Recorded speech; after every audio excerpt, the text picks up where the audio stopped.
Hola, mis próximos subintendentes. Mi nombre es Alexandra Guerrero y soy licenciada en Educación Pedagógica con enfoque en Ciencias Jurídicas. Antes que todo, quiero agradecer a los próximos subintendentes que nos acompañan en este canal. Recuerden, están a tiempo de iniciar a estudiar, no dejen que pase más tiempo. Es hora que usted avance ya y ascienda. Asimismo, les sugiero tener a la mano lapicero y donde tomar apuntes. Toda vez lo visto servirá para el desarrollo de la temática propuesta en Google Classroom. También quiero invitarlos a que se unan a las clases de Classroom. Esta plataforma cuenta con una temática para usted que quiere ascender a subintendente, hecha por profesionales que parte desde la investigación para obtener un conocimiento objetivo que a su vez se convierte en tangible, es decir, un material de estudio donde puede retroalimentar ese conocimiento adquirido. Quiero aprovechar también para compartir un tip con ustedes frente a nuestra técnica de estudio. Se ha demostrado que la persona que escribe a mano y no en su computador recuerda más y tiene una comprensión más profunda del tema a estudiar. Tomar nota obliga al cerebro a hacer un arduo esfuerzo mental que fomenta la comprensión y retención del tema a estudiar. Bienvenidos y demos inicio a la clase propuesta. Y recuerden, no se queden solo con el video.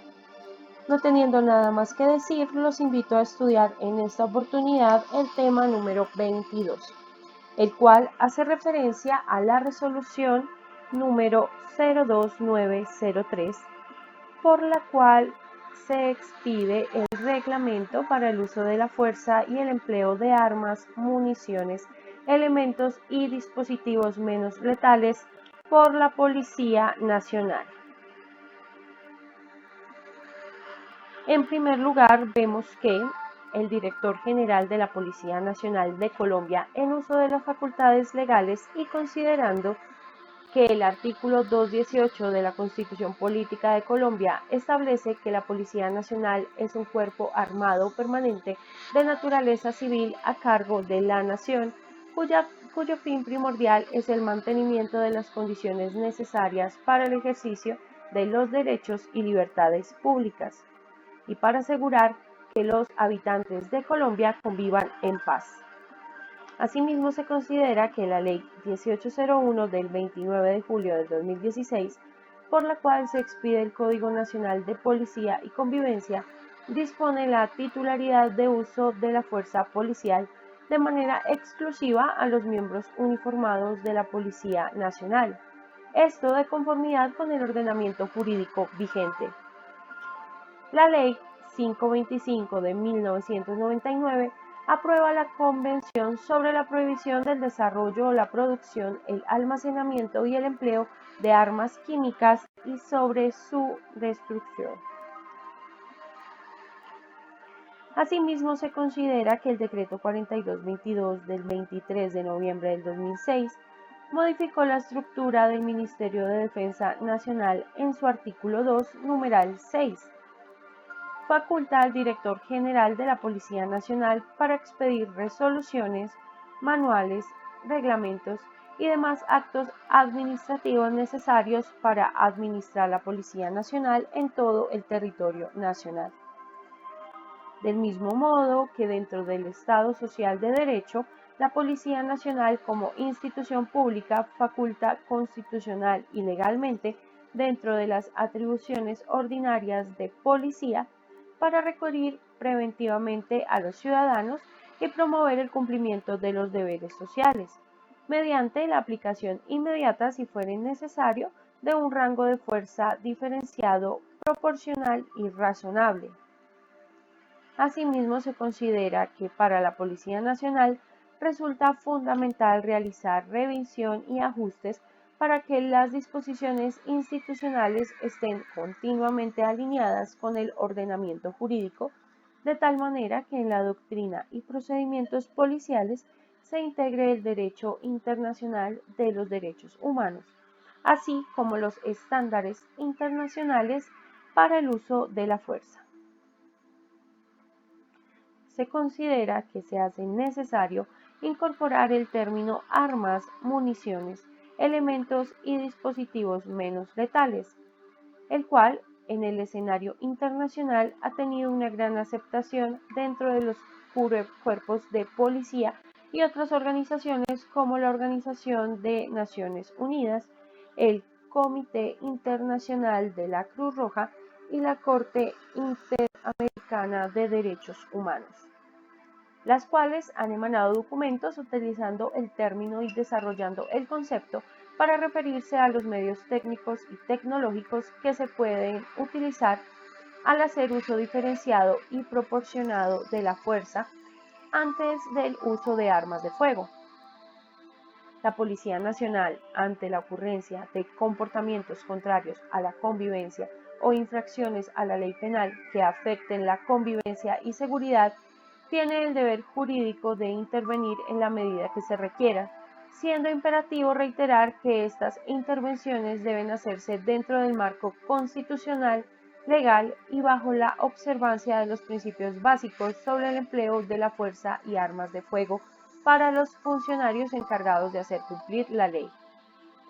Se considera que la Policía Nacional, como agente garante del cumplimiento de las normas y del respeto por los derechos humanos, debe coayudar para que el uso de la fuerza, así como el empleo de cualquier tipo de armas en los diferentes actos de servicio, se lleve a cabo de manera correcta y conforme a la ley. Teniendo esto presente, la resolución resuelve lo siguiente. Artículo 1. Expedir el reglamento para el uso de la fuerza y el empleo de armas, municiones, elementos y dispositivos menos letales para la Policía Nacional, cuyo contenido es el siguiente. En el capítulo 1 encontramos las generalidades. Artículo 2. La finalidad. Determinar los criterios y las normas que orientan el uso de la fuerza y el empleo de armas, municiones, elementos y dispositivos menos letales por parte de la Policía Nacional en la prestación del servicio de policía. Artículo 3. El alcance. Aplica a todo el personal uniformado de la Policía Nacional como titular del uso de la fuerza de materia en convivencia y seguridad. El artículo 4 nos habla de algunas definiciones. Para efectos del presente reglamento se adoptan las siguientes definiciones. En primer lugar, el uso de la fuerza. Es el medio material legal necesario, proporcional y racional empleado por el personal uniformado de la Policía Nacional como último recurso físico para proteger la vida e integridad física de las personas, incluida la de ellos mismos, sin mandamiento previo para prevenir, impedir o superar la amenaza o perturbación de la convivencia y la seguridad de conformidad con la ley y estándares internacionales sobre el uso de la fuerza. En segundo lugar, armas, municiones, elementos y dispositivos menos letales. Son medio de apoyo de carácter técnico y tecnológico que por su capacidad y características están concebidos para controlar una situación específica sobre una persona o grupo de personas involucradas en eventuales conductas penales o comportamientos contrarios a la convivencia, con el objetivo de hacer un uso diferenciado de la fuerza, neutralizando o disuadiendo la amenaza, y de esta manera evitando desplegar fuerza letal. El alcance y características técnicas de los dispositivos a emplear obedecen a las particularidades del fenómeno que se pretende controlar. Capítulo 2. Marco legal. Artículo 5, el cual nos habla de la normatividad internacional. Para el uso de la fuerza y el empleo de armas, municiones, elementos y dispositivos menos letales por la Policía Nacional, se debe considerar la siguiente normatividad internacional, convencional y no convencional. Dentro de lo convencional tenemos el Pacto Internacional de Derechos Civiles y Políticos en los artículos 2, 6, 7 y 9. El artículo 2 nos dice que cada Estado parte se compromete a adoptar con arreglo a sus procedimientos constitucionales y a las disposiciones del presente pacto las medidas oportunas para dictar las disposiciones legislativas o de otro carácter que fueren necesarias para hacer efectivos los derechos reconocidos en el presente pacto y que no se estuviesen ya garantizados por disposiciones legislativas o de otro carácter. El artículo 6 en el numeral 1 nos dice que el derecho a la vida es inherente a la persona humana. Este derecho estará protegido por la ley. Nadie podrá ser privado de la vida arbitrariamente. El artículo 7 nos dice que nadie será sometido a torturas ni a penas o tratos crueles, inhumanos o degradantes. En particular, nadie será sometido sin su libre consentimiento a experimentos médicos o científicos. El artículo 9 en el numeral 1 expresa que todo individuo tiene derecho a la libertad y a la seguridad personal. Nadie podrá ser sometido a detención o prisiones arbitrarias. Nadie podrá ser privado de su libertad, salvo por las causas fijadas por la ley y con arreglo al procedimiento establecido en esta. Toda persona detenida será informada en el momento de su detención de las razones de la misma y notificada sin demora de la acusación formulada contra ella. Asimismo, toda persona detenida o presa a causa de una infracción penal será llevada sin demora ante un juez u otro funcionario autorizado por la ley para ejercer funciones judiciales y tendrá derecho a ser juzgada dentro de un plazo razonable o a ser puesta en libertad. La prisión preventiva de las personas que hayan de ser juzgadas no debe ser la regla general, pero su libertad podrá estar subordinada a garantías que aseguren la comparecencia del acusado en el acto del juicio o en cualquier otro momento de las diligencias procesales y, en su caso, para la ejecución del fallo.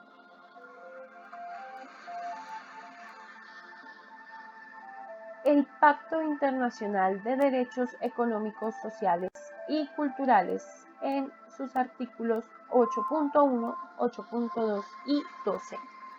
El artículo 8 en el numeral 1 nos dice que los estados partes en el presente pacto se comprometen a garantizar el derecho de toda persona a fundar sindicatos y afiliarse al de su elección, con sujeción únicamente a los estatutos de la organización correspondiente para promover y proteger sus intereses económicos y sociales. No podrán imponerse otras restricciones al ejercicio de este derecho que las que prescriba la ley y que sean necesarias en una sociedad democrática en interés de la seguridad nacional o del orden público, o para la protección de los derechos y libertades ajenos.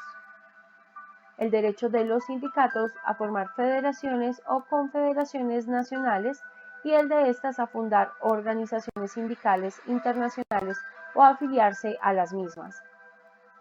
El derecho de los sindicatos a funcionar sin obstáculos y sin otras limitaciones que las que prescriba la ley y que sean necesarias en una sociedad democrática e interés de la seguridad nacional o del orden público o para la protección de los derechos y libertades ajenos. El derecho de huelga ejercido de conformidad con las leyes de cada país. El presente artículo no impedirá someter a restricciones legales el ejercicio de tales derechos por los miembros de las Fuerzas Armadas, de la Policía o de la Administración del Estado. Nada de lo dispuesto en este artículo autorizará a los Estados partes en el Convenio de la Organización Internacional del Trabajo de 1948 relativo a la libertad sindical y a la protección del derecho de sindicalización a adoptar medidas legislativas que menoscaben las garantías previstas en dicho convenio o aplicar la ley en forma que menoscabe dichas garantías. El artículo 12, por su parte, nos dice que los Estados partes en el presente pacto reconocen el derecho de todas las personas al disfrute del más alto nivel posible de la salud física y mental. Entre las medidas que deberán adoptar los Estados parte en el pacto a fin de asegurar la plena efectividad de este derecho, figurarán las necesidades para la reducción de la mortandad y la mortalidad infantil, y el sano desarrollo de los niños, el mejoramiento en todos sus aspectos de la higiene, del trabajo y del medio ambiente, la prevención y el tratamiento de las enfermedades epidémicas, endémicas, profesionales y de otra índole y la lucha contra ellas, la creación de condiciones que aseguren a todos lados asistencia médica y servicios médicos en caso de enfermedad. Convención contra la tortura, preámbulo, en los parágrafos 4 y 6 y en el artículo 1, 2 y 4. Teniendo en cuenta el artículo 5 de la Declaración Universal de los Derechos Humanos y el artículo 7 del Pacto Internacional de Derechos Civiles y Políticos, que proclaman que nadie será sometido a tortura ni a tratos o penas crueles, inhumanos o degradantes, deseando hacer más eficaz la lucha contra la tortura y otros tratos o penas crueles, inhumanas o degradantes en todo el mundo. Artículo 1, numeral 1. A los efectos de la presente convención se entenderá por el término tortura todo acto por el cual se inflija intencionalmente a una persona dolores o sufrimientos graves, ya sean físicos o mentales, con el fin de obtener de ella o de un tercero información o una confesión, de castigarla por un acto que haya cometido o se sospeche que ha cometido, o de intimidar o coaccionar a esa persona o a otras por cualquier razón basada en cualquier tipo de discriminación, cuando dichos dolores o sufrimientos sean infligidos por un funcionario público u otra persona en el ejercicio de funciones públicas, a instigación suya o con sus consentimientos.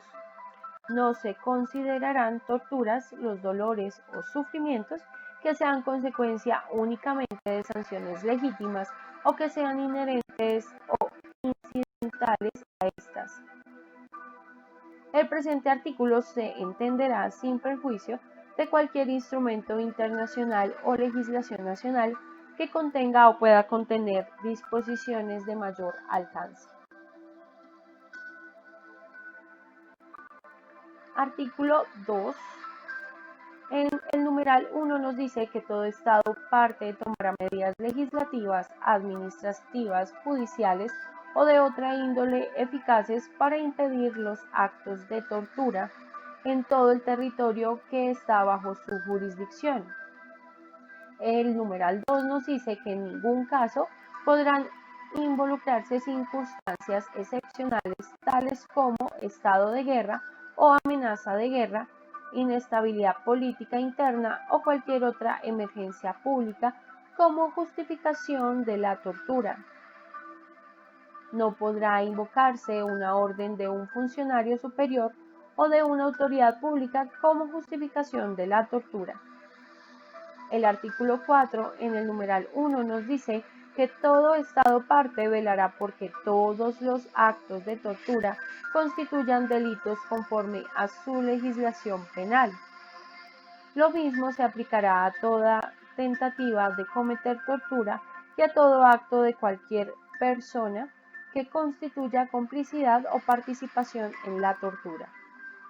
El numeral 2 nos dice que todo Estado parte castigará esos delitos con penas adecuadas en las que se tenga en cuenta su gravedad.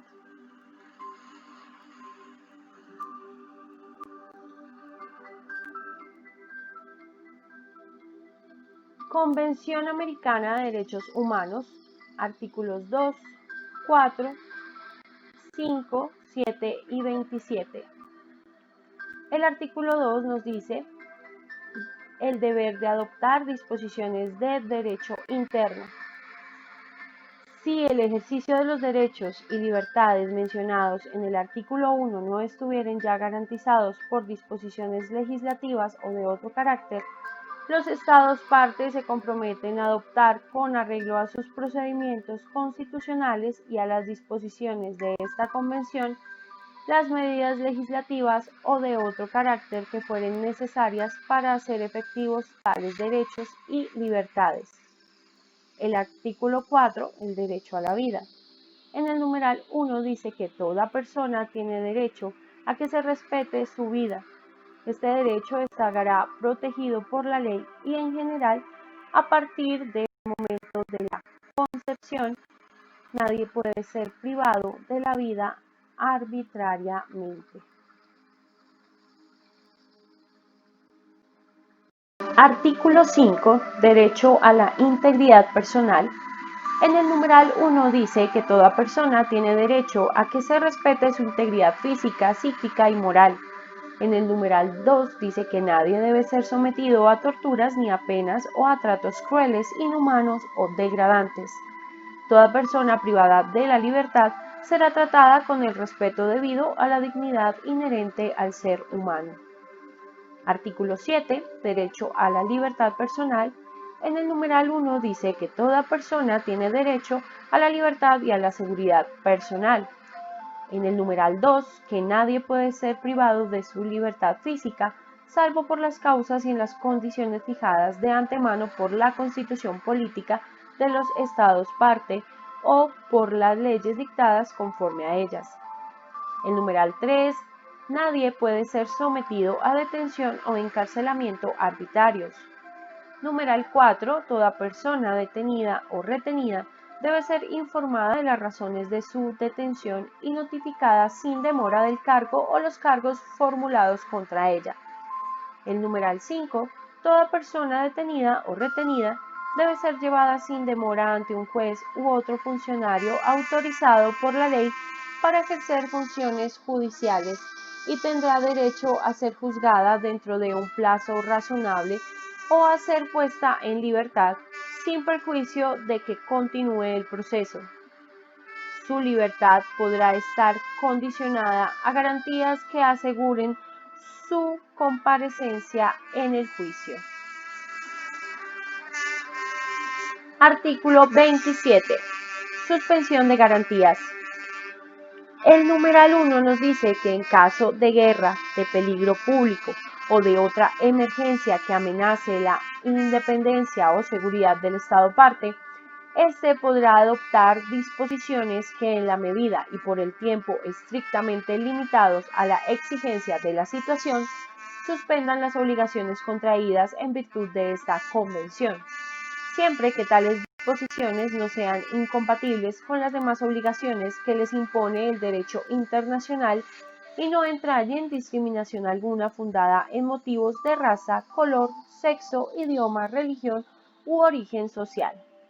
El numeral 2 nos dice que la disposición procedente no autoriza la suspensión de los derechos determinados en los siguientes artículos.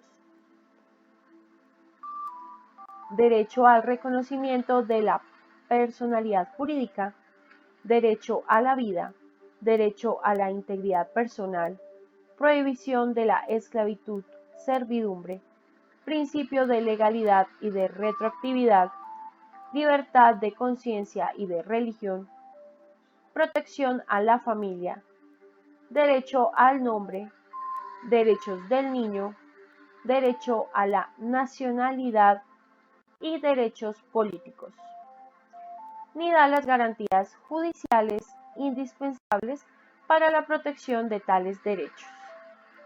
El numeral 3 expresa que todo Estado parte que haga uso del derecho de suspensión deberá informar inmediatamente a los demás Estados partes en la presente convención por conducto del Secretario General de las Organizaciones de los Estados Americanos de las disposiciones cuya aplicación haya suspendido, de los motivos que hayan suscitado la suspensión y de la fecha en que haya dado por terminada tal suspensión.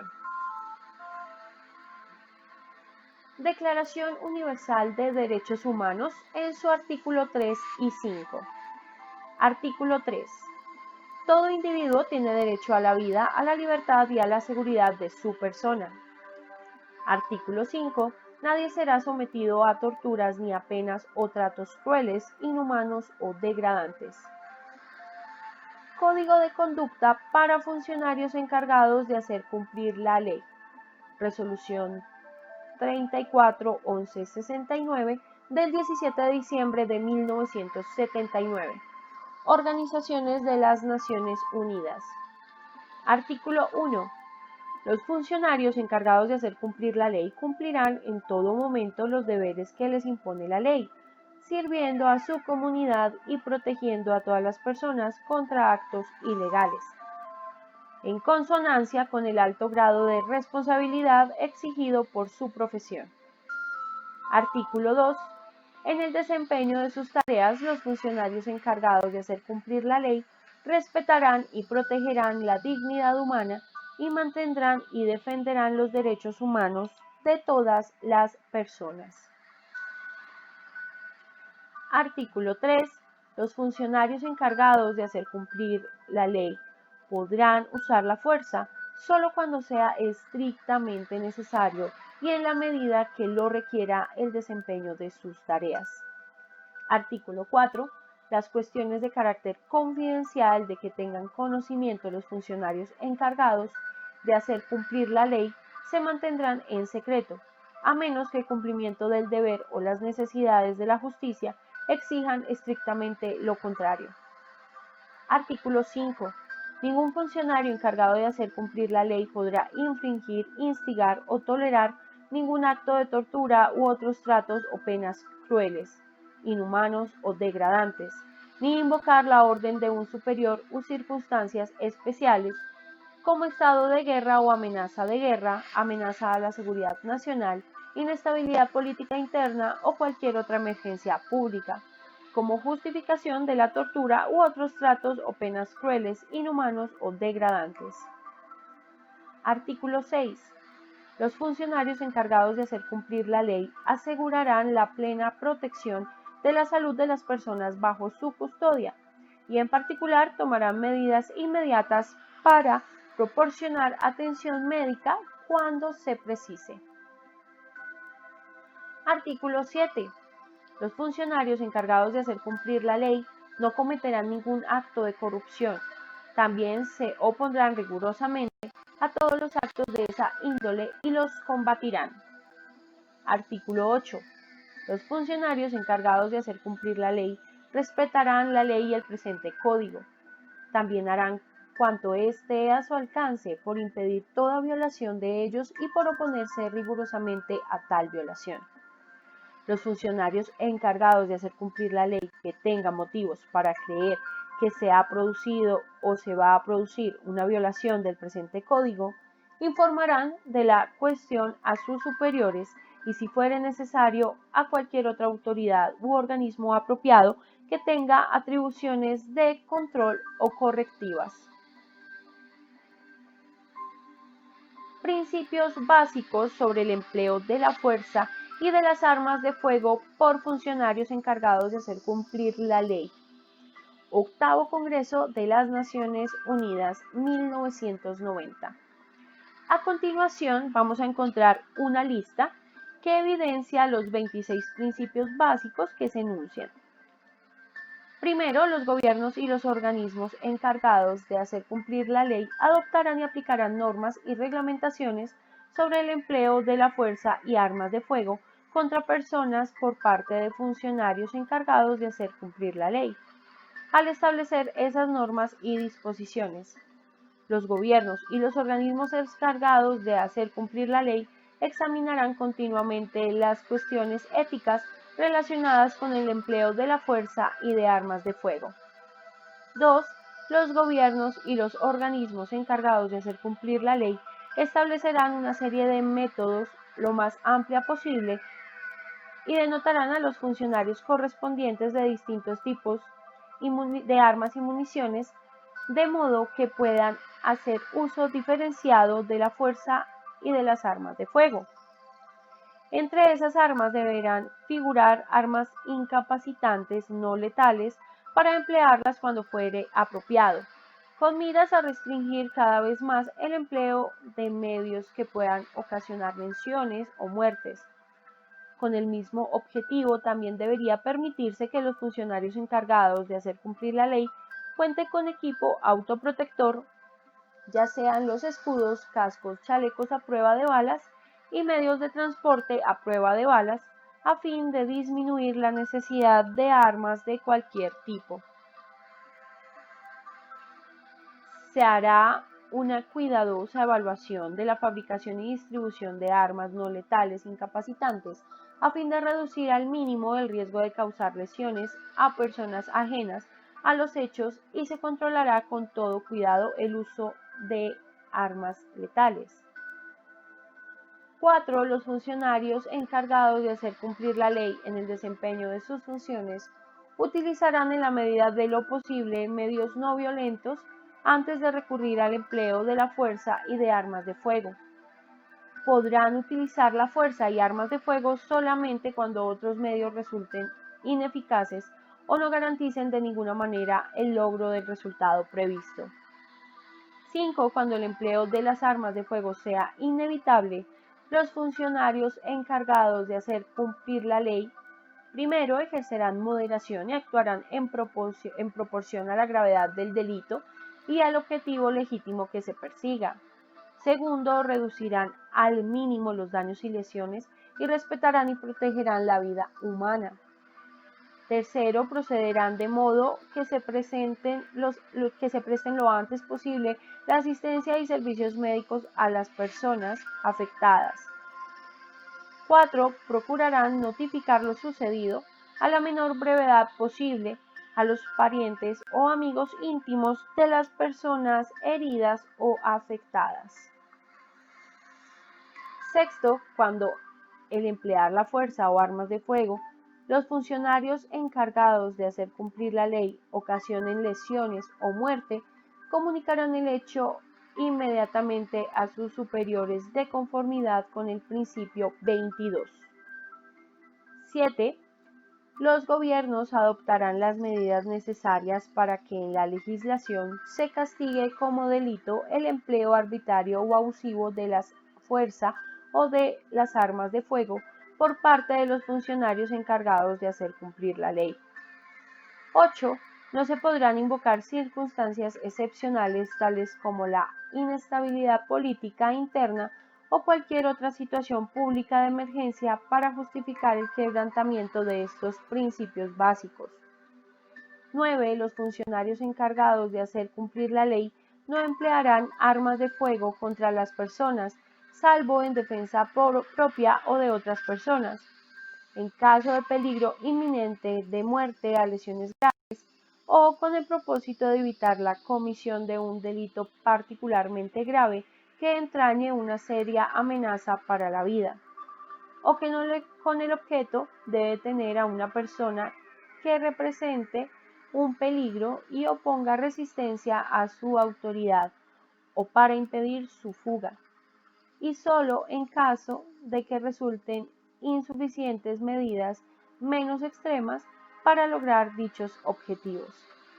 En cualquier caso, solo se podrá hacer uso intencional de armas letales cuando sea estrictamente inevitable para proteger una vida.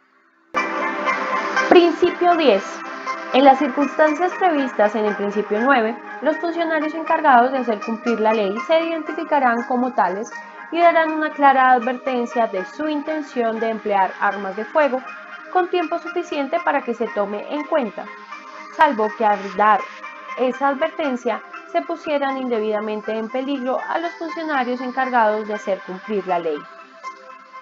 11. Las normas y reglamentaciones sobre el empleo de armas de encargados de hacer cumplir la ley deben contener directrices que especifiquen las circunstancias en que los funcionarios encargados de hacer cumplir la ley estarán autorizados a portar armas de fuego y prescribirán los tipos de armas de fuego o municiones autorizados. Aseguren que las armas de fuego se utilicen solamente en circunstancias apropiadas y de manera tal que disminuya el riesgo de daños innecesarios. Prohíban el empleo de armas de fuego y municiones que puedan provocar lesiones no deseadas o signifiquen un riesgo injustificado. reglamenten el control, almacenamiento y distribución de armas de fuego, así como los procedimientos para asegurar que los funcionarios encargados de hacer cumplir la ley respondan de las armas de fuego o municiones que se les hayan entregado. Señalen los avisos de advertencia que deberán darse siempre que proceda cuando se vaya a hacer uso de un arma de fuego. Establezcan un sistema de presentación de informes siempre que los funcionarios encargados de hacer cumplir la ley recurran al empleo de armas de fuego en el desempeño de sus funciones. Principio 12. Dado que todas las personas están autorizadas a participar en reuniones lícitas y pacíficas de conformidad con los principios consagrados en la Declaración Universal de Derechos Humanos y en el Pacto Internacional de Derechos Civiles y Políticos, los gobiernos y los organismos y funcionarios encargados de hacer cumplir la ley reconocerán que la fuerza y las armas de fuego pueden utilizarse solamente de conformidad con los principios 13 y 14. 13. Al dispersar reuniones ilícitas, pero no violentas, los funcionarios encargados de hacer cumplir la ley evitarán el empleo de la fuerza o, si no es posible, lo limitarán al mínimo necesario. 14. Al dispersar reuniones violentas, los funcionarios encargados de hacer cumplir la ley podrán utilizar armas de fuego cuando no se puedan utilizar medios menos peligrosos y únicamente en la mínima medida necesaria. Los funcionarios encargados de hacer cumplir la ley se abstendrán de emplear las armas de fuego en esos casos, salvo en las circunstancias previstas en el principio 9. Principio 15. Los funcionarios encargados de hacer cumplir la ley en sus relaciones con las personas bajo custodia o detenidas no emplearán la fuerza, salvo cuando sea estrictamente necesario para mantener la seguridad y el orden en los establecimientos cuando corra peligro la integridad física de las personas. 16. Los funcionarios encargados de hacer cumplir la ley en sus relaciones con las personas bajo custodia o detenidas no emplearán armas de fuego, salvo en defensa propia o en defensa de terceros cuando haya peligro inminente de muerte o lesiones graves, o cuando sea estrictamente necesario para impedir la fuga de una persona sometida a custodia o detención que presente el peligro a que se refiere el principio 9. 17.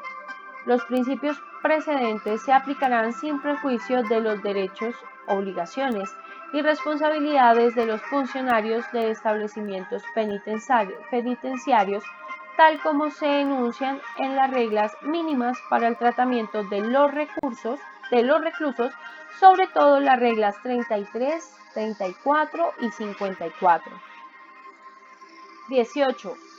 Los gobiernos y los organismos encargados de hacer cumplir la ley procurarán que los funcionarios encargados de hacer cumplir la ley sean seleccionados mediante procedimientos adecuados, posean aptitudes éticas, psicológicas y físicas apropiadas para el ejercicio eficaz de sus funciones y reciban capacitación profesional continua y completa.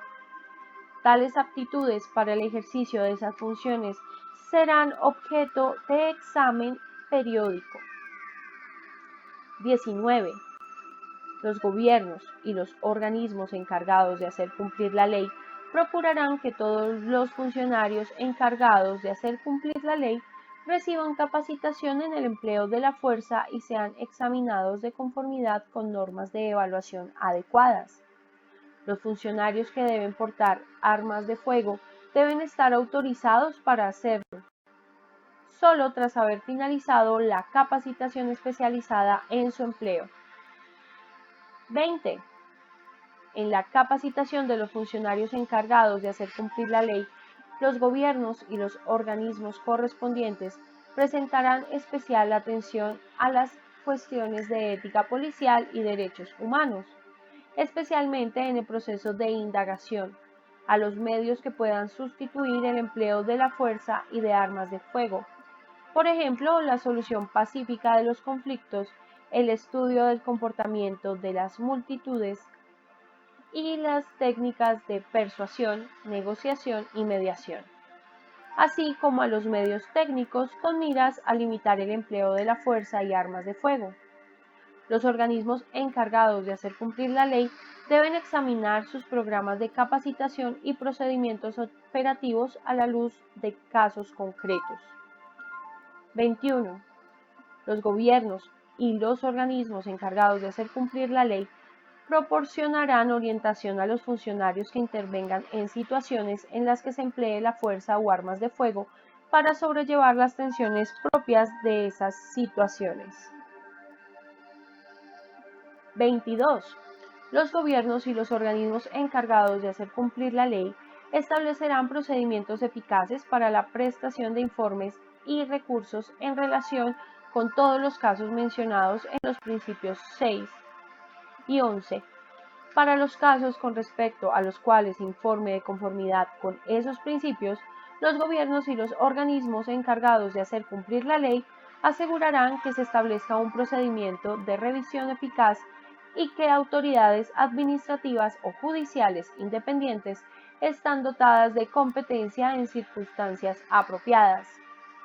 En caso de muerte y lesiones graves u otras consecuencias de importancia, se enviará rápidamente un informe detallado a las autoridades competentes para la revisión administrativa y la supervisión judicial. Principio 23.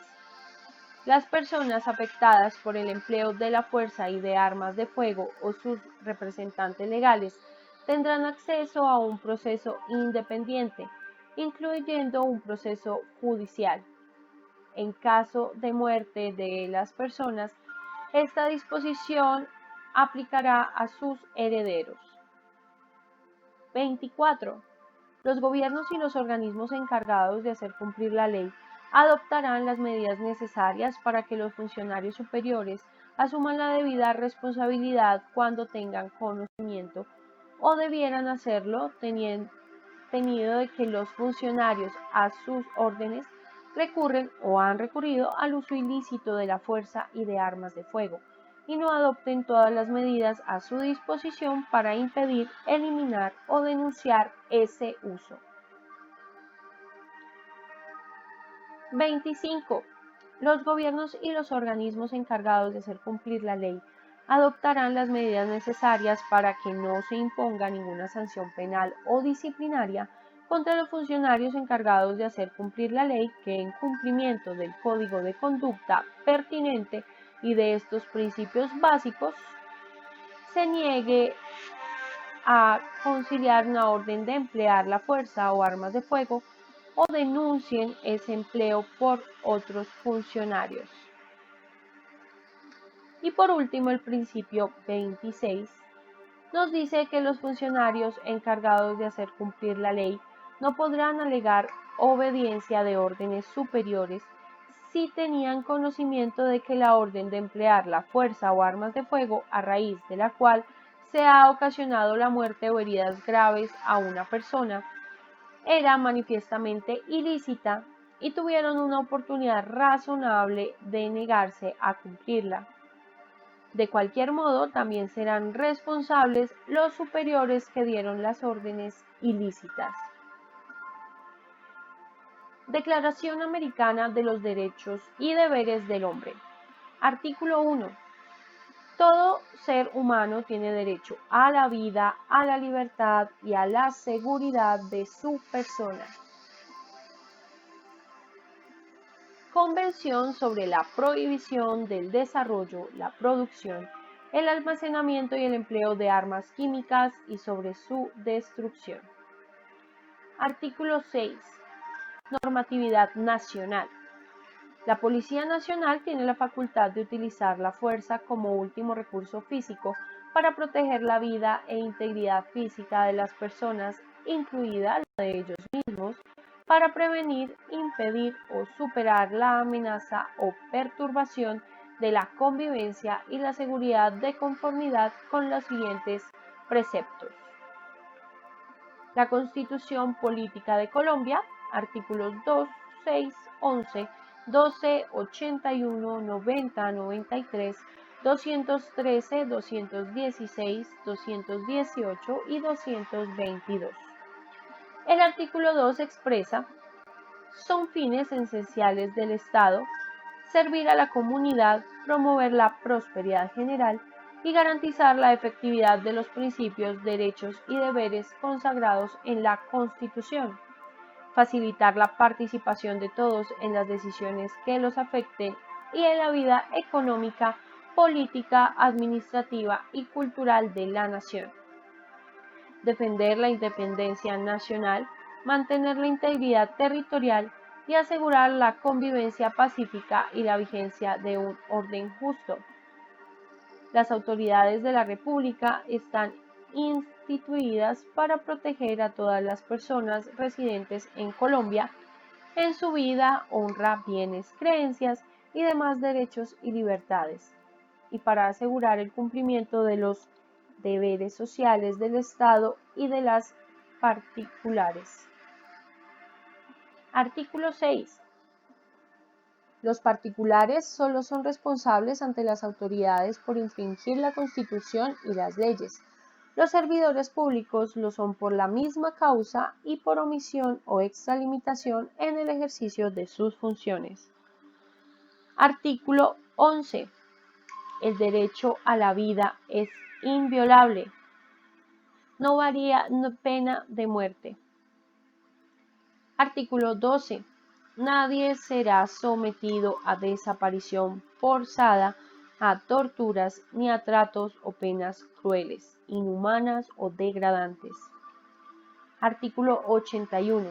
Queda prohibida la fabricación, importación, posesión y uso de armas químicas, biológicas y nucleares, así como la introducción al territorio nacional de residuos nucleares y desechos tóxicos.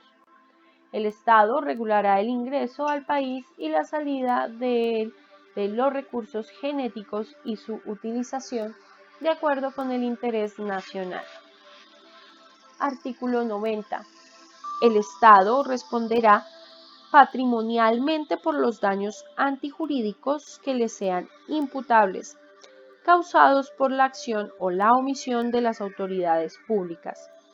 En el evento de ser condenado el Estado a la reparación patrimonial de uno de tales daños que haya sido consecuencia de la conducta dolosa o gravemente culposa de un agente suyo, aquel deberá repetir contra éste. Artículo 93. Los tratados y convenios internacionales ratificados por el Congreso que reconocen los derechos humanos y que prohíben su limitación en los estados de excepción prevalecen en el orden interno.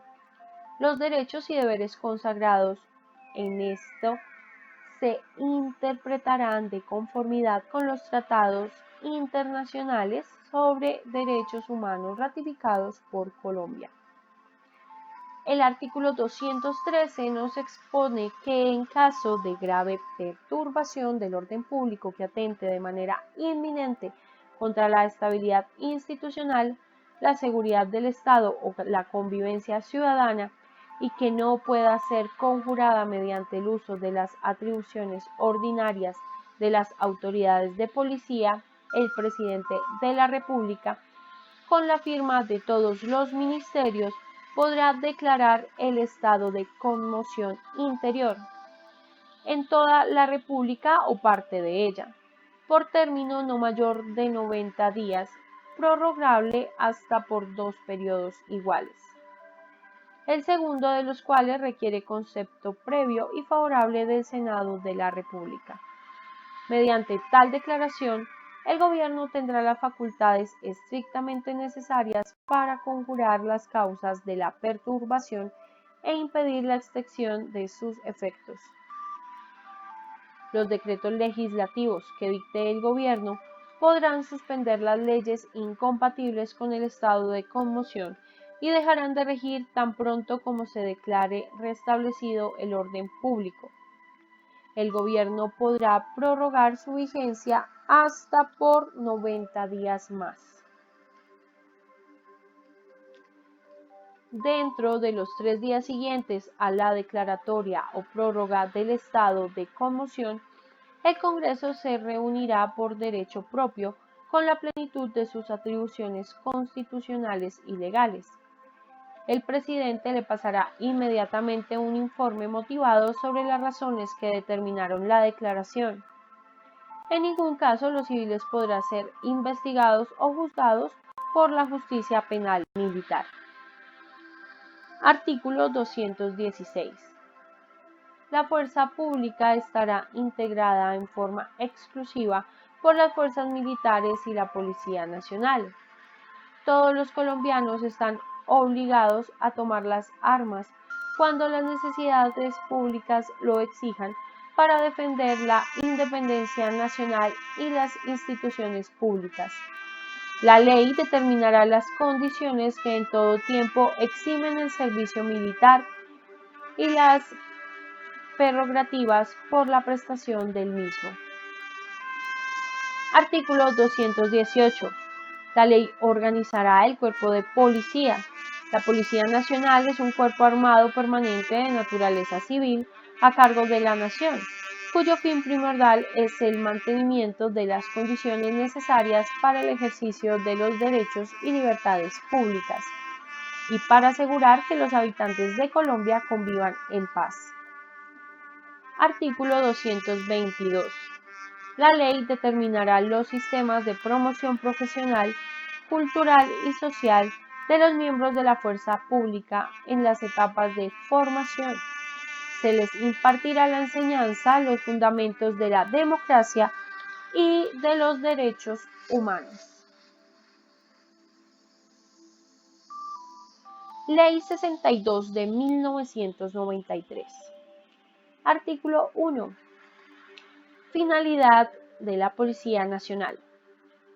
Como parte integrante de las autoridades de la República y como cuerpo armado permanentemente de naturaleza civil a cargo de la nación, está instituida para proteger a todas las personas residentes en Colombia en su vida, honra, bienes, creencias y demás derechos y libertades, y para asegurar el cumplimiento de los deberes sociales del Estado y de los particulares.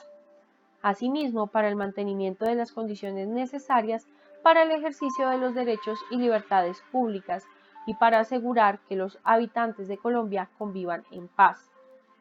La actividad de la policía está destinada a proteger los derechos fundamentales, tal como está contenido en la Constitución Política y en sus pactos, tratados y convenciones internacionales de derechos humanos suscritos y ratificados por Colombia.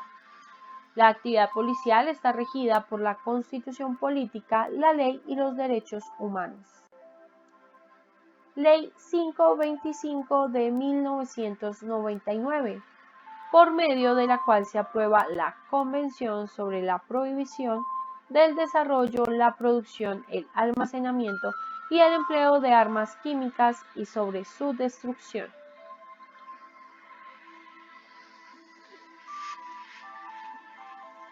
La Ley 1801 de julio 29 del 2016, Código Nacional de Policía y Convivencia, artículos 22, 149 y 167. El artículo 22 nos habla que el titular del uso de la fuerza policial, la utilización de la fuerza legítima corresponde de manera exclusiva en el marco de este código a los miembros uniformados de la Policía Nacional, de conformidad con el marco jurídico vigente, salvo en aquellos casos en que de manera excepcional se requiera la asistencia militar. El artículo 149 nos habla de los medios de policía. Son los instrumentos jurídicos con que cuentan las autoridades competentes para el cumplimiento efectivo de las funciones y actividad de policía, así como para la imposición de las medidas correctivas contempladas en este código. El artículo nos dice que los medios de policía se clasifican en inmateriales y materiales. Los medios Inmateriales son aquellas manifestaciones verbales o escritas que transmiten decisiones de las autoridades de policía. Son medios inmateriales de policía los siguientes: la orden de policía, permiso excepcional, reglamentos, autorización, mediación policial. Los medios materiales, por su parte, son el conjunto de instrumentos utilizados para el desarrollo de la función y actividad de policía. Son medios materiales de policía el uso de la fuerza. Artículo 166. Ese nos habla del uso de la fuerza. Es el medio material necesario, proporcional y racional empleado por el personal uniformado de la Policía Nacional como último recurso físico para proteger la vida e integridad tácita de las personas, incluida la de ellos mismos, sin mandamiento previo y escrito, para prevenir, impedir o superar la amenaza o perturbación de la convivencia y la seguridad pública de conformidad con la ley. El artículo 167 nos habla de otro medio material que son los medios de apoyo. El personal uniformado de la Policía Nacional podrá utilizar medios de apoyo de carácter técnico, tecnológico o de otra naturaleza que estén a su alcance para prevenir y superar comportamientos o hechos contrarios a la convivencia y la seguridad pública. De tratarse de medios de apoyo que puedan afectar físicamente a la persona, deberán ser usados cuando, debido a los criterios de necesidad, proporcionalidad y racionalidad, según las circunstancias específicas. Su empleo se hará de manera temporal y solo para controlar a la persona. Cuando el personal uniformado de la policía haga uso de estos medios de apoyo, deberá informarse por escrito al superior jerárquico. Normatividad institucional. Toda la reglamentación vigente en relación con el proceso de integridad y derechos humanos de la Policía Nacional, el proceso de formación y capacitación, los procesos de control disciplinario y demás reglamentos que orientan el servicio de policía. Capítulo 3. Hablaremos del uso de la fuerza. El artículo 7, Principios para el uso de la fuerza, nos dice lo siguiente: teniendo en cuenta la misión institucional y el uso de la fuerza en la Policía Nacional, estará enmarcado en los siguientes principios. Principio de necesidad. El personal uniformado de la Policía Nacional en el ejercicio de sus funciones utilizarán en la medida de lo posible medios preventivos y disuasivos antes de recurrir al uso de la fuerza y de armas de fuego. Podrán utilizar la fuerza y armas de fuego solamente cuando todo lo demás medios resulten ineficaces o no garanticen de ninguna manera el logro de resultados previstos. Principio de legalidad. Al hacer uso de la fuerza debe cumplirse con las leyes y normas adoptadas por el Estado colombiano y la reglamentación y disposiciones. El principio de proporcionalidad. El personal uniformado de la Policía Nacional, al hacer uso de la fuerza, armas, municiones, elementos, dispositivos menos letales y armas de fuego, debe hacerlo de manera moderada y actuar en proporción a la gravedad de la amenaza y el objetivo legítimo que se quiere lograr, escogiendo entre los medios eficaces aquellos que causen menor daño a la integridad de la persona y sus bienes. Principio de racionalidad. Es la capacidad de decidir cuál es el nivel de fuerza que se debe aplicar según el escenario al que se enfrenta, de acuerdo con las leyes y normas vigentes. Artículo 8. Consideraciones para el uso de la fuerza. El Código Nacional de Policía y Convivencia establece el uso de la fuerza por parte del personal policial en los siguientes casos.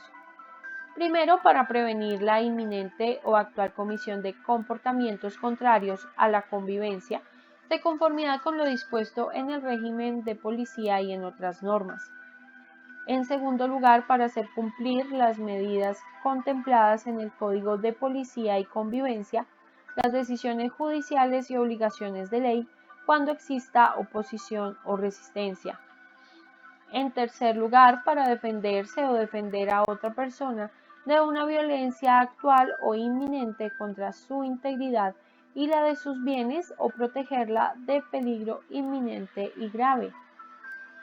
En cuarto lugar, para prevenir una emergencia o calamidad pública o evitar mayores peligros, daños o perjuicios, en caso de haber ocurrido la emergencia o calamidad pública. En quinto lugar, para hacer cumplir los medios inmateriales cuando se presente oposición o resistencia, se apele a la amenaza o a medios violentos. Parágrafo 1.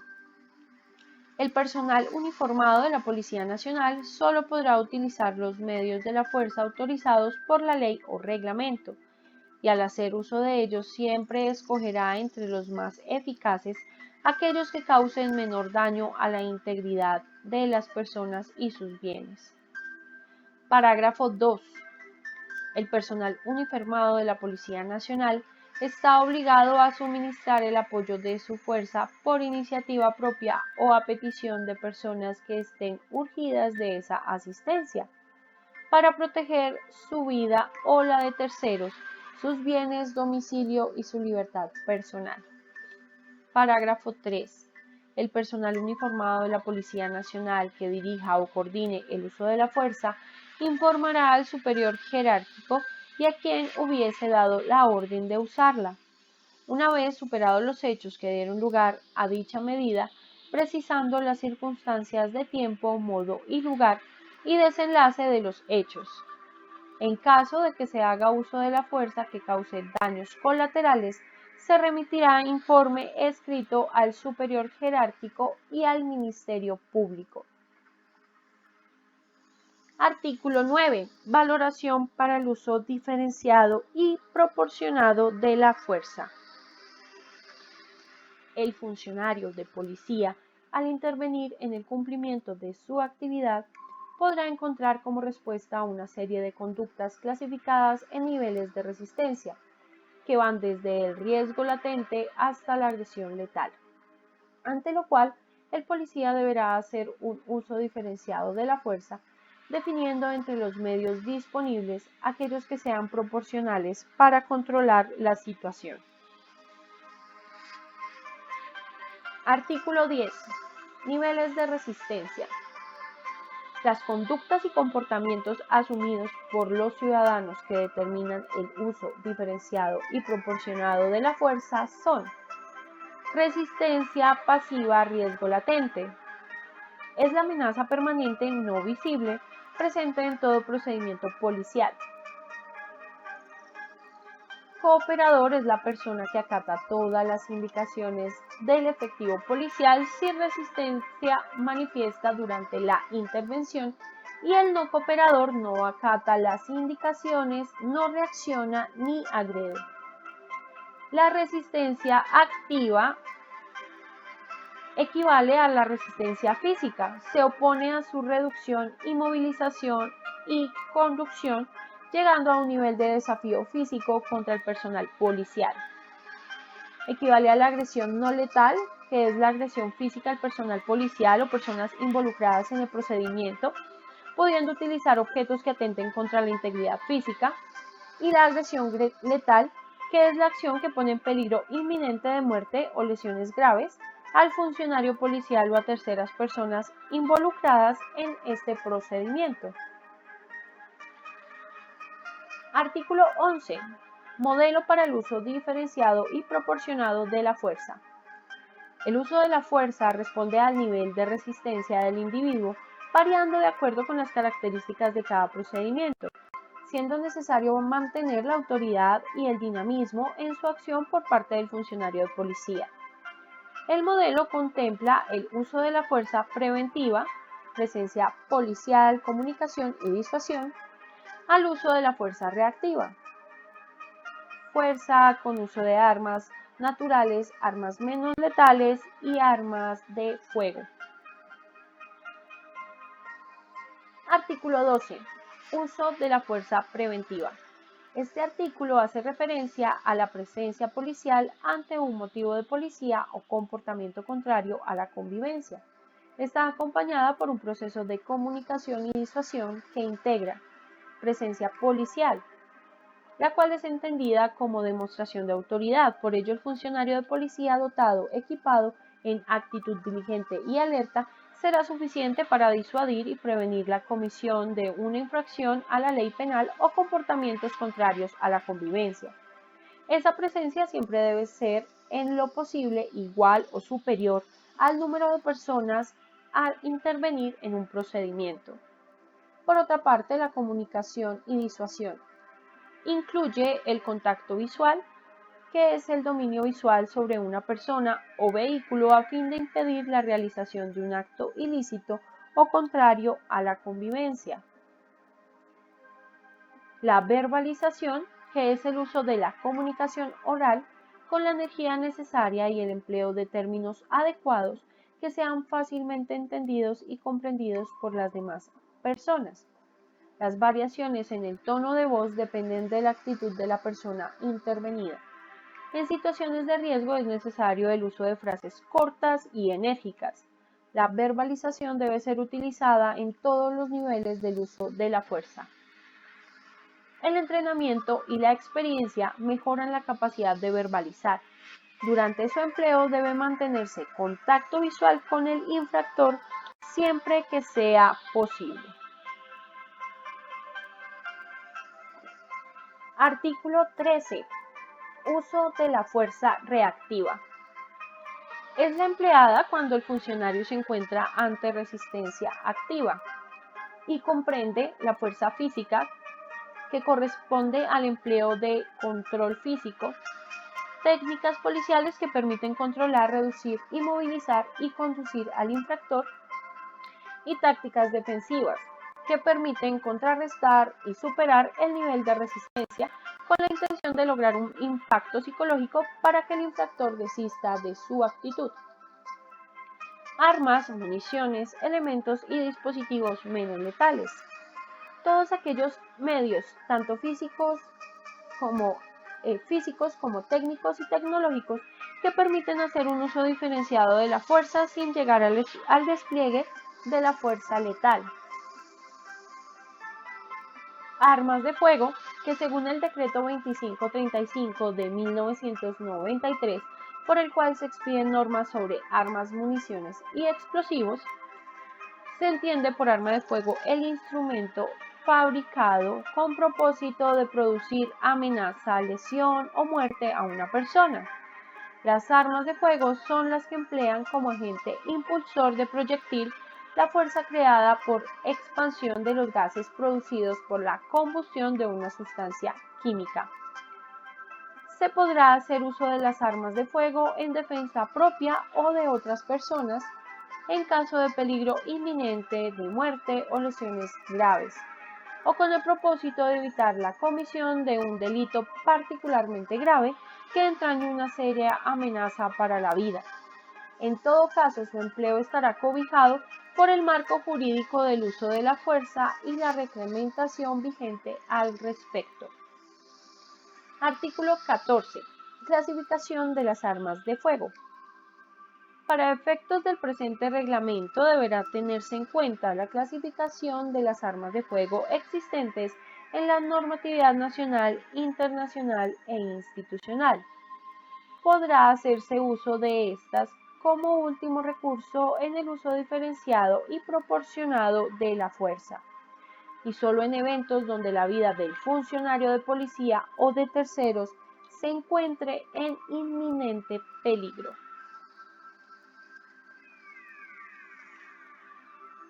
Artículo 15. Uso diferenciado y proporcionado de la fuerza.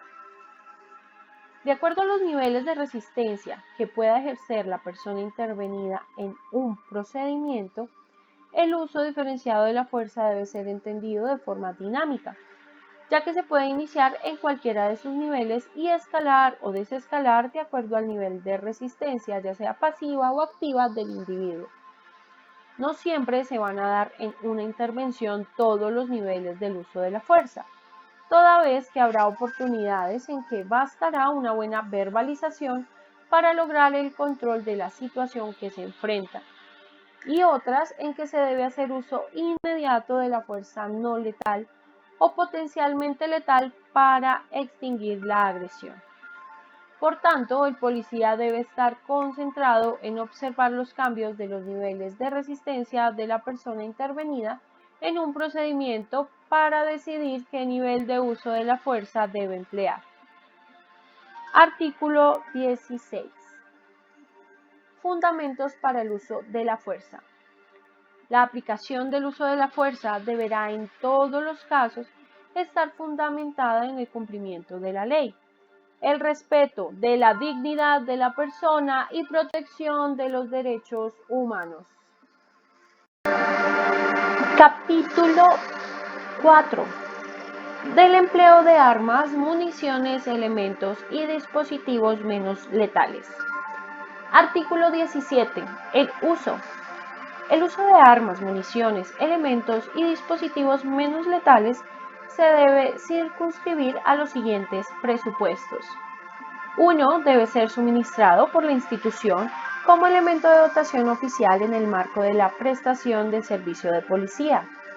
2. El profesional de policía, previo a ser dotado con esos elementos, deberá contar con la debida capacitación para el empleo de armas, municiones, elementos y dispositivos menos letales.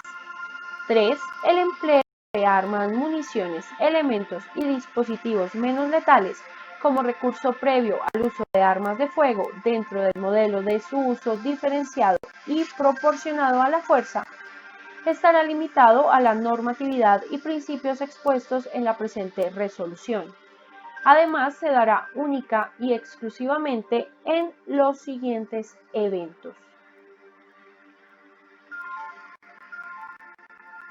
Si existe un riesgo razonable e inminente para la integridad física del policía o de terceras personas, o genere amenaza para la convivencia, en especial al componente de seguridad, bajo estricta observancia de los principios de necesidad, legalidad, proporcionalidad y racionalidad, procurando advertir a los infractores sobre la intención de emplear armas, municiones, elementos y dispositivos menos letales, a menos que dicha advertencia implique poner en peligro la vida e integridad del policía o de terceras personas. Quienes tengan a su cargo la administración, almacenamiento, conservación, distribución y control de armas, municiones, elementos y dispositivos menos letales, cumplirán diligentemente los mecanismos de supervisión establecidos. El personal de la Policía Nacional no podrá utilizar en el servicio armas, municiones, elementos y dispositivos que no sean de la dotación oficial. Todo funcionario de la policía, al término del servicio, está obligado a entregar las armas, municiones, elementos y dispositivos menos letales que le hayan sido asignados para el mismo, salvo autorización expresa en contrario emitido por el supervisor competente. En la misma forma, están obligados quienes salgan en su uso de vacaciones, permisos, licencias, incapacidades, excusas de servicio, suspensiones, entre otros. Artículo 18. Calificación de las armas, municiones, elementos y dispositivos menos letales por la Policía Nacional. Las que se emplearán en el servicio de policía son aquellas clasificadas de manera técnica como mecánicas cinéticas, agentes químicos, acústicas y lumínicas, dispositivos de control eléctrico y auxiliares de la siguiente forma. Mecánicas cinéticas: fusiles, lanzagases y lanzadores múltiples, escopeta calibre 12, lanzadores de red nylon o materiales, lanzador de munición esférica, munición de goma, cartuchos de impacto dirigido, cartuchos impulsores, munición cinética, agentes químicos, dispositivo lanzador de pimienta con propulsión pirotécnica, gas o aire comprimido, granadas con carga química SC o C, granadas fumígenas, cartuchos con carga química CS o C, cartuchos fumígenos. Acústicas y lumínicas, granadas de aturdimiento, granadas de luz y sonido, granadas de múltiple impacto, cartuchos de aturdimiento, dispositivo acústico largo alcance y nominal, dispositivos de control eléctrico y auxiliares, lanzadores múltiples eléctricos, pistolas de disparo eléctrico o dispositivos de control eléctrico, bastón policial, dispositivo de shock eléctrico, lanzador flash, bengalas, animales entrenados, vehículos antimotines antidisturbios, dispositivos lanza agua. Parágrafo. Las armas, municiones, elementos y dispositivos menos letales que no fueron enunciados en el presente artículo podrán ser utilizados por los miembros de la Policía Nacional una vez se tenga el estudio técnico, autorización, reglamentación y capacitación para su uso.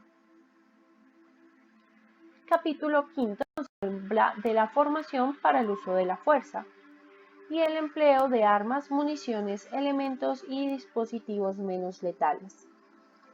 Artículo 19. Formación, actualización, capacitación y especialización. Este artículo nos dice que la Dirección Nacional de Escuelas será responsable de la formación, actualización, capacitación, entrenamiento, reentrenamiento y especialización en el uso de la fuerza y el empleo de armas, municiones, elementos y dispositivos menos letales de todo el personal uniformado de la Policía Nacional, en corresponsabilidad con las demás direcciones de la institución, de tal manera que conduzcan al policía a actuar profesionalmente, soportado en la legislación nacional y las normas internacionales vigentes. Artículo 20. Objetivos. La formación, actualización, capacitación, entrenamiento, reentrenamiento y especialización en el uso de la fuerza y el empleo de armas, municiones, elementos y dispositivos menos letales obedecerá a los siguientes objetivos. 1. Desarrollar en los funcionarios de policía las competencias y habilidades técnicas y tácitas para hacer uso de la fuerza y empleo de armas, municiones, elementos y dispositivos menos letales, basados en los principios de necesidad, legalidad, proporcionalidad y racionalidad. 2. Fortalecer las competencias operativas y tácticas, permitiendo que los funcionarios de policía se familiaricen con un sistema táctico y técnico que sirva como una herramienta básica para el desempeño de su trabajo, logrando actuar de una forma profesional, ética, técnica, táctica y jurídicamente correcta. Artículo 21. Metodología. La metodología que se utilizará en la formación del estudiante y profesional de policía para el uso de la fuerza y el empleo de armas, municiones, elementos y dispositivos menos letales se enfocará no solo en transmitir los conocimientos teóricos, sino que adicionalmente buscará generar y reforzar las competencias fundamentales que necesita toda la policía para aplicar la teoría en los casos reales, donde el grado de análisis exigido es aún mayor. Esta metodología debe observar los estándares internacionales sobre el uso de la fuerza y transversalizar el conocimiento y respeto por los derechos humanos. La metodología de aprendizaje para el uso de la fuerza y el empleo de armas, municiones, elementos y dispositivos menos letales no puede clasificarse dentro de ninguna arte marcial o sistema de combate en concreto. Debe ser un método que permita al funcionario de policía tener la capacidad de analizar, planear y actuar de una manera profesional y táctica, de conformidad con lo dispuesto en la presente resolución. Artículo 22. Implementación. Corresponde a la Dirección Nacional de Escuelas realizar la formación, actualización, capacitación, entrenamiento, reentrenamiento y especialización de todo el personal uniformado de la Policía Nacional mediante la metodología establecida por el Sistema Táctico Básico Policial de conformidad con lo dispuesto en la presente resolución. El artículo 23 nos habla de la vigencia de esta resolución. Rige a partir de la fecha de su expedición y deroga la resolución 00448 del 19 de febrero del 2015 y las demás disposiciones que le sean contrarias. Bueno, mis próximos subintendentes, hemos terminado la lección. Quiero agradecer a aquellos que están comprometidos con la temática propuesta en Classroom. Visto esto, los invito a que ingresen y desarrollen la pregunta orientadora y el taller propuesto para esta temática. Asimismo, terminando con el banco de preguntas con el fin de evaluar lo aprendido para esta clase. Recuerden, no se queden solo con el video y no permitan que este conocimiento sea superficial. Es hora de que vean cómo todo lo visto se convierte en tangible, material, hecho por ustedes mismos con su propio esfuerzo. Ingresen al Classroom y creen su propia carpeta de estudio. Con esto generan confianza y seguridad para el día del examen. En la próxima clase estaremos viendo el tema número 23, el cual hace referencia a la cartilla del proceso de modernización y transformación institucional, una policía para el 2030. Así que ánimo mis próximos subintendentes y recuerden, no se queden en el mismo lugar. Los invito a que avancen ya, pero estudiando a conciencia. La verdad es la única forma de ascender. Cualquier duda, en la descripción del video dejo mi número de WhatsApp con el fin de dar pronta respuesta a sus interrogantes. Hasta pronto.